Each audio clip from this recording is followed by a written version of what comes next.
C'était la deuxième journée des internationaux de Strasbourg, match du premier tour avec des Françaises, avec des têtes de série, avec des tenantes du titre sur les cours, avec avec pas de pluie du tout même, et presque un peu de soleil. Il y avait tous les ingrédients, Lionel, pour une bonne journée. Exactement. On commence avec cette jeune fille, Chloé Paquet, que vous avez peut-être découvert si vous étiez du côté du Wacken aujourd'hui. Regardez ces images, c'était une des belles surprises de la journée. Cette jeune femme, elle est 229e joueuse mondiale. Elle a tout simplement signé la plus belle perf de sa carrière. Elle était opposée à une des têtes de série du tournoi, l'américaine Sofia Kenin. La française a sorti un match quasi parfait, victoire en 2-7, 6-3, 6-3. C'était pour parfaitement lancer la journée sur le court Patrice Dominguez. Un match impeccable de la française qui crée donc la première vraie surprise du tournoi en éliminant la tête de série. Écoutez-la à l'issue de ce match, tout sourire. Ouais, c'est la plus belle victoire, et surtout aussi par la manière dont j'ai joué. C'était vraiment un match plein du premier au dernier point. J'ai bien respecté les consignes.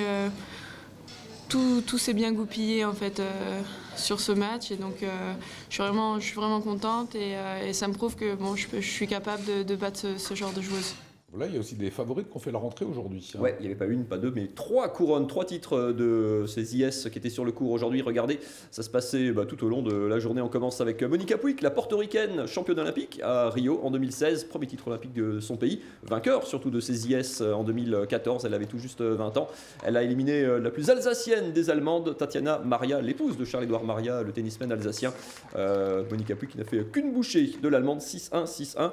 C'est allé très très vite. On la retrouvera au deuxième tour. C'est une fidèle des internationaux de Strasbourg depuis sa victoire en 2014. Et au même moment, quasiment sur l'un des cours à côté, vous avez reconnu la silhouette de Samantha Stosur, l'Australienne, ancienne finaliste de Roland Garros, ancienne vainqueur de l'US Open, 2 fois titrée surtout ici à Strasbourg en 2015 et en 2017. Samantha Stosur, pareil, qui a expédié son premier tour, victoire en 2-7 sec contre l'américaine Pegula, 6-3, 6-1. On retrouvera l'Australienne à Strasbourg l'an prochain, et ça s'est un peu moins bien passé en revanche pour une Française, Pauline Parmentier, une habituée des internationaux de Strasbourg. C'était le deuxième match sur le cours de Patrice Dominguez. Regardez, éliminée, elle n'était pas favorite, hein. Il y avait un gros morceau en face, l'Ukrainienne Diana Yastremska, tête de série numéro 6 du tournoi strasbourgeois, qui remporte rapidement la première manche, 6-2. La Française s'est accrochée dans le second. Elle est revenue à hauteur, mais s'incline finalement 6-2, 6-4. Fin prématurée de l'aventure strasbourgeoise pour Pauline Parmentier.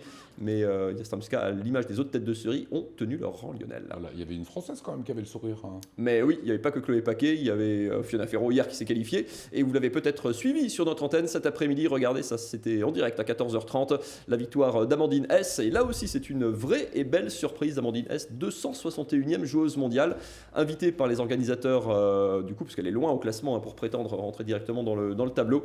Elle s'est offert, elle aussi, une très très belle perf en éliminant la chinoise Yafan Wang. Un premier set expédié 6-1.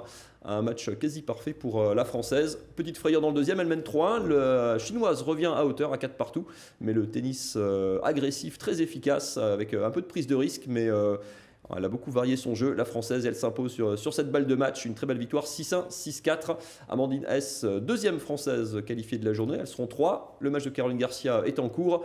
Mais en tout cas, elle était un petit peu émue là, un petit peu tremblotante, elle dit sur la fin. Écoutez Amandine Hess à l'issue de ce match au micro de Vincent Bessières. Oui, soulagée, je suis encore un peu tremblante, mais voilà, je suis vraiment contente d'avoir fini à conclure ce match contre une très bonne joueuse. Voilà, fière de ma performance aujourd'hui, et surtout d'être restée du début à la fin concentrée et d'avoir pu jouer mon jeu au maximum. Même si ce n'était pas facile avec les conditions, un petit peu de vent, mais je pense que ça a été favorable justement pour moi aujourd'hui. Caroline Garcia, son match est en cours, la tête de série, enfin la Française favorite de ces IS, vainqueur en 2016, numéro 1 française. 1-7 partout pour elle contre Shelby Rogers, c'est le dernier match de la journée. Il y a déjà 3 Françaises en tout cas qualifiées pour les 8e de finale qui se dérouleront mardi et mercredi. On se retrouve bien sûr demain à 12h30 pour le journal des IS, à 14h pour le match en direct et à 19h15 donc pour tous les résultats de la journée.